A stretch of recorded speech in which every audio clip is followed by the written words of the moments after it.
অজু ভাঙার কারণ সাতটি, পায়খানা বা পেশাবের রাস্তা দিয়া কোনো কিছু বাইর হওয়া,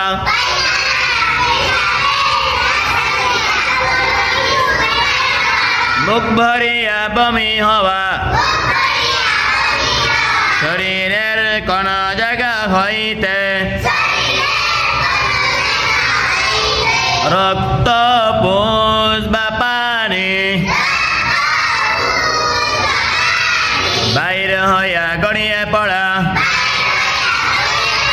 মৃত্যুর সঙ্গে রক্তের ভাগ সমান বা বেশি হওয়া, চিত বা কাত হয়ে হেলান দিয়ে ঘুম যাওয়া,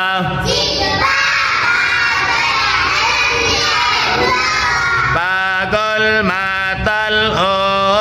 অচেতন হইলে